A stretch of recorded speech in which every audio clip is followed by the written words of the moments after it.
بسم اللہ الرحمن الرحیم۔ شروع کرتے ہیں اللہ کے نام سے جو بڑا مہربان اور نہایت رحم کرنے والا ہے۔ السلام علیکم everyone, I hope you all are doing great. آج کی ہماری کہانی ہے سمندر کا قید خانہ۔ شہر نور ساحل اپنے خوبصورت سمندر اور مچھلی پکڑنے والے لوگوں کے لیے مشہور تھا۔ لوگ صبح نکلتے، جالے پھینکتے اور شام تک سمندر کا تحفہ لے آتے، لیکن کچھ مہینوں سے عجیب باتیں ہونے لگی تھی۔ مچھڑے والے کہہ رہے تھے کہ سمندر کے بیچ کوئی بھوت جیسی چیز ہے جو ان کی کشتیوں کو پلٹ دیتی ہے۔ 2-3 لوگ لاپتہ بھی ہو چکے تھے۔ گاؤں کے سردار نے اعلان کیا، جو بھی اس راز کا پتہ لگائے گا اسے انعام دیا جائے گا۔ یہ سن کر حارث نام کا ایک نوجوان تیار ہو گیا۔ حارث سمندر کا سب سے اچھا گھوٹاک تھا، لیکن دل سے تھوڑی ضدی تھا۔ اس کا دوست سائم بھی چلا تھا۔ وہ ہمیشہ مذاق کرتا لیکن سمے پر کام کا آدمی تھا۔ حارث نے کہا، سیم، ہم کل صبح نکلتے ہیں، دیکھتے ہیں کہ یہ بھوت ہے یا کوئی اور رات۔ سیم نے ہنس کر جواب دیا، بھائی، اگر بھوت نکل آیا تو اس کا انٹرویو لے لیں گے۔ دونوں نے کشتی تیار کی اور سمندر کی طرف روانہ ہو گئے۔ شام کے وقت سمندر ایک دم خاموش تھا، پانی اتنا صاف کہ کشتی کے سایہ نیچے تک دکھ رہا تھا۔ اچانک کشتی کے نیچے سے ایک بڑا سا سایہ گزرا۔ پانی ہلنے لگا اور کشتی زور سے جھولنے لگی۔ سیم چلایا، حارث، یہ تو بہت بڑا ہے، کیا یہ مچھلی ہے؟ حارث نے جھانک کر دیکھا اور اسے ہوش اڑ گئے۔ نیچے سمندر کے اندر ایک پرانا قلعہ دکھ رہا تھا، جسے پورا شہر پانی کے نیچے ڈوب گیا ہو۔ حارث اور سیم نے فیصلہ کیا کہ وہ گھوٹا لگائیں گے۔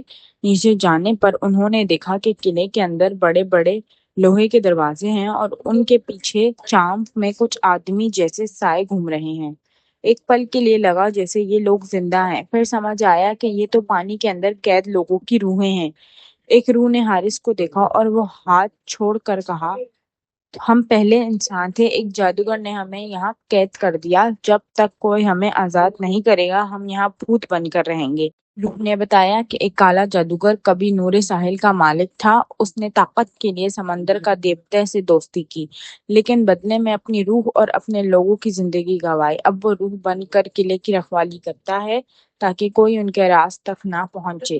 سیم نے ڈرا ہوا کہا، حارث، مجھے لگتا ہے ہمیں واپس چلنا چاہیے، لیکن حارث نے فیصلہ کیا کہ ان روحوں کو آزاد کرانے گا۔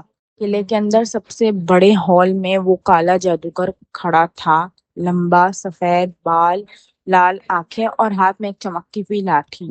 اس نے ہنس کر کہا، جو بھی مجھے ہرا سکے میں اسے اور ان روحوں کو آزاد کر دوں گا، لیکن ہار گئے تو تم بھی یہیں کے ہو جاؤ گے۔ لڑائی شروع ہوئی، جادوگر بجلیوں سے وار کرتا، حارث اپنی تلوار سے بھچاک کرتا۔ سیم نے چلا کر کہا، حارث، اس کی لاٹھی توڑ۔ حارث نے زور کا وار کیا اور لاٹھی 2 ٹکڑوں میں توڑ دی۔ جادوگر ایک چیخ کے ساتھ دھواں بن کر اڑ گیا۔ قلعے کے سارے دروازے کھل گئے، روحیں ایک چمکتی روشنی میں بدل کر آسمان کی طرف اڑ گئیں۔ حارث اور سیم تیز تیز سے اوپر آئے، کشتی پر چڑھے اور دیکھا کہ قلعہ دھیرے دھیرے سمندر کے اندر ڈوب رہا ہے جیسے کبھی تھا ہی نہیں۔ گاؤں کے لوگوں نے حارث اور سیم کا سواگت کیا۔ سمندر کے عجیب حادثے بند ہو گئے۔ لوگ کہتے تھے کہ اب سمندر شانت ہو گیا ہے کیونکہ اس کا شراپ ختم ہو گیا۔ حارث نے صرف اتنا کہا، ہم نے بس ان لوگوں کو آزاد کیا ہے جو صدیوں سے انتظار کر رہے تھے۔ اور پھر دونوں دوستوں کی یہ کہانی نور ساحل کا نیا لیجنڈ بن گئی۔ امید ہے آپ کو ہماری کہانی پسند آئی ہوگی۔ اگلی ویڈیو کے لیے لائک، سبسکرائب، کمنٹ ضرور کریے گا اور ہمارا انتظار کریے گا۔ اللہ حافظ۔